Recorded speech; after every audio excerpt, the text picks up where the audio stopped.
Ada sekarang pula, bukan saja orang tidak ngaji, ada universiti bahasa Arab. Universiti yang kerja dia mengaji dan mendalamkan bahasa Arab. Profesor dalam bahasa Arab. Penyair yang terkenal dalam bahasa Arab, dia memang mahir bahasa Arab. Orang kafir, kenapa dia berkata? Orang dikatakan, wad'u syuhada'akum min dunillah. Kalau kamu insan ke semua tak mampu buat, panggil orang lain. Panggil syaitan, panggil iblis, panggil ifrit, panggil apa saja. Buat. Lawan Quran. Sebab Allah yang mencabar, Allah tidak menggerakkan, Allah tidak bagi keluar. Allah bagi tahu dah perlu. Fa'ilam taf'alu, dan kamu tak akan, walan taf'alu, kamu tidak akan boleh buat. Kalau kita yang buat Quran, hari dah tidak kata orang tidak melawan kita, orang tidak boleh mengatasi kita. Dah dunia begitu. Orang yang berkuasa pada hari ini, tunggu masa kita akan menyerahkan kuasa sama serah dengan cara baik, atau serah macam Husni Mubarak. Tak serah dengan cara baik. Tetapi sekarang ini sedang dalam tanduk telur di hujung tanduk. Itu manusia. Angkuplah macam mana pun sampai masa mesti yang berkuasa meninggalkan kuasa, yang hidup akan meninggalkan hidup. Tapi Quran tidak. Seperti kita Allah, tidak ada challenge bagi kita Allah. Itu fa'illam taf'alu walan taf'alu. Kamu memang tidak boleh buat, kata Allah. Walan taf'alu, sampai bila-bila pun kamu tak boleh buat. Allah yang mencabar. Allah tahu dan orang tidak akan boleh buat. Sampai hari ini orang tidak boleh buat. Ada wujud. Kalau kamu tidak boleh buat, tak akan boleh buat, yakin dia tidak Allah. Kerana itu,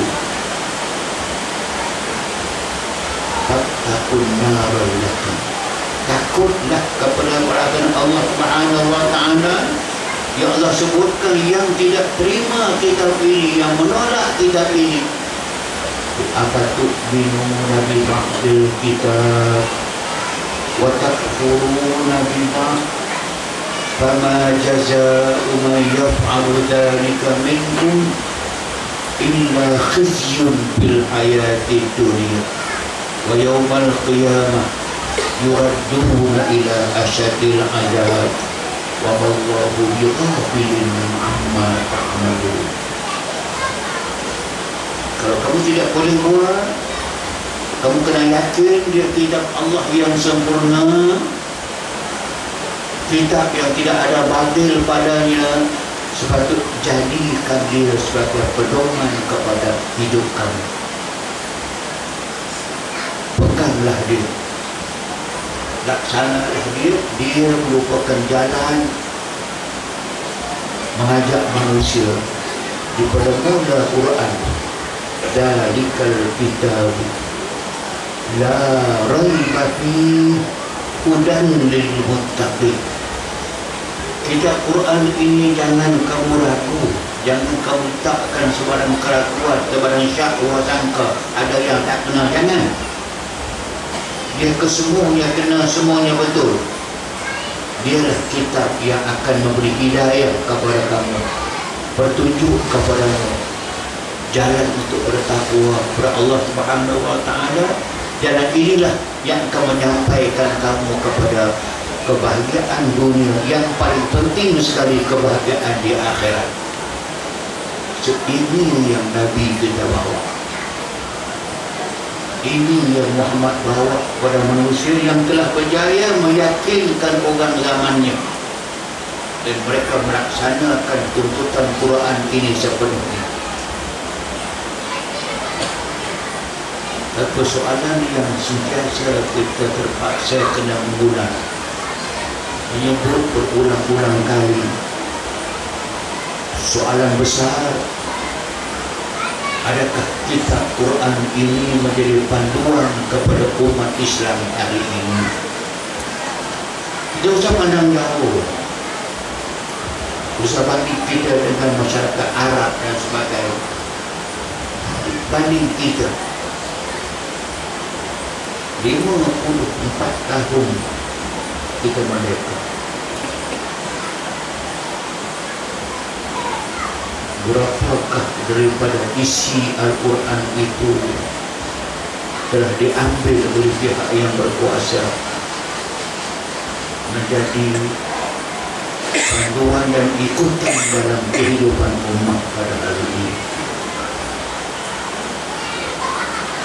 Lebih separuh abad Rasulullah memulakan risalahnya, tugasnya mengajak manusia kepada Allah Ta'ala, kepada Quran ini. Dia mulai daripada kosong. Kosong maknanya hatta Nabi sendiri pun wa wajadaka dhallan fahada. Kamu pun wahai Muhammad, sebelum turun wahyu kepada kamu, Allah sebut dhallan. Dhal makna biasanya sesat, tapi makna belum mendapat petunjuk. Sebab tu fahada, Allah tunjukkan kepada kamu dengan Iqra. Allah Ta'ala Maha Pencipta. Sebelum itu zero. Muhammad sendiri pun sebelum fahada zero, dia belum beriman. Makna dia start daripada zero, kosong, tapi sampai kepada saat Nabi kita hendak meninggalkan kita, meninggalkan umat, hanya 23 tahun sahaja Islam terlaksana sepenuhnya. Tak ada satu pun isi Quran yang tertinggal. Fasda bima tu'mar wa a'rid 'anil musyrikin. Allah perintah Nabi Muhammad, fasda, lakukan, laksanakan apa yang kami perintah. Tak ada pilih-pilih. Turun ayat, jalan. Turun perintah, jalan. Wa a'rid 'anil musyrikin, jangan peduli kepada tentangan orang-orang kafir. Kita sudah disebutkan 27 kita merdeka. Sosial 54 tahun. Berapakah daripada isi Quran yang kita ambil menjadi petunjuk? Sinilah saya nak tekankan balik. Cuba lihat, Quran sebut wa anzalna ilaikal kitaba bil haqq musaddiqan lima baina yadayhi minal kitab wa muhaiminan alaihi fahkum bainahum bima anzalallah wa la tattabi' ahwa'ahum amma ja'aka minal haqq likullin ja'alna minkum syir'atan wa minhaja. Allah sebut yang elok kalau boleh kita lihat satu ayat ini. Wa anzalna, dan kami turunkan kepada kamu wahai Muhammad, untuk semua umat kamu, Alkitab, Al-Quran bil haq. Kami turun dengan penuh membawa kebenaran dan terus hak. Kata ni ayat yang tidak ada kebatilan. Bila tak ada batil, dia benar, dia hak. Dan kami turunkan kepada kamu Alkitab dengan benar. Apa tugas Quran di antaranya? Musaddiqan lima baina yadayhi minal kitab. Al-Quran kita itu datang nak menyatakan bahawa ini bukan kitab awal dan terakhir. Sebelum Quran ada kitab lain yang turun. ada Zabur Nabi Daud, ada Taurat Nabi Musa, ada Injil Nabi Isa. Asal-asalnya semua kitab-kitab ini benar, tapi pengikut kepada kitab-kitab ini telah mengubah. Wa muhaiminan alaih, Quran ini nak menyatakan bahawa kitab asalnya benar, tapi Quran datang untuk menyatakan balik. Orang-orang dahulu telah mengubah kena isi Al-Quran, isi Alkitab, isi Taurat diubahkan, isi Injil diubahkan. Injil tuan, Taurat amat sangat kita pun. So, Taurat sendiri pun, kitab Taurat yang turun dekat Nabi Musa alaihissalam, dia ubah sampai akhirnya nama Taurat pun diubah. Akhirnya terkenal sekarang nama dia. Tak lagi hilang nama Taurat. Tukar segala isi dan sebagainya. Hilang langsung keaslian. Akhirnya mereka bernama At-Talmud. Alif lam ta lam min waidah. Alif lam ta lam min waidah. Dai.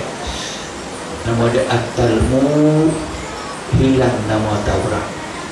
Yang Talmud ini pun diubah sampai mereka sendiri pun yang sekarang ini pun macam tidak percaya. Yang di antaranya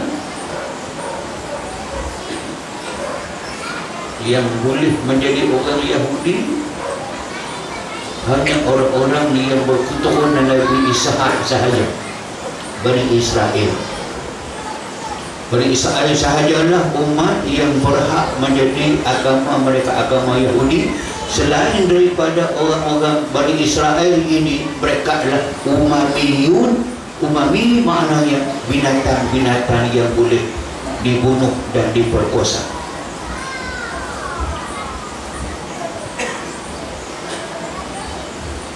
Mencuri, menipu, berzina, membunuh diharamkan sama Yahudi. Tapi orang Yahudi boleh bunuh orang yang bukan Yahudi. Malah sunat pun dapat pahala pun. Jadi mana guna boleh terima agama yang begitu? Tak apalah. Tapi yang penting sekali faham balik. Wa muhaiminan alaihi, Quran memperbetulkan. Akhirnya termasuklah segala yang dahulu tinggal Quran. Inilah Quran sebut fahkum bainahum bima anzalallah. Kamu hukumlah manusia. Kamu ambil isi Quran, kamu jatuhkan, kamu laksana hukuman kepada manusia. Wala tattabi' ahwa'ahum, jangan ikut kehendak kebanyakan manusia yang tidak beriman. Amma ja'aka minal haq, takkan kamu nak tinggalkan yang benar. Hak Quran, nak ambil undang-undang yang tidak benar yang manusia buat. Sini poin yang senang kita nampak. Kita di Malaysia, cuba renung tengok. Ada perlembagaan Malaysia yang dibuat oleh Lord Reed, kumpulan ahli undang-undang British dahulu, yang tolong buat undang-undang Malaysia dipanggil Lord Reed. Kafir yang buat. Sampai sekarang menjadi perlembagaan Malaysia di depan kita. Satu lagi, Al-Quranul Karim, perlembagaan Allah Subhanahu wa ta'ala kepada kita, yang saya baca tadi. Dia kata kita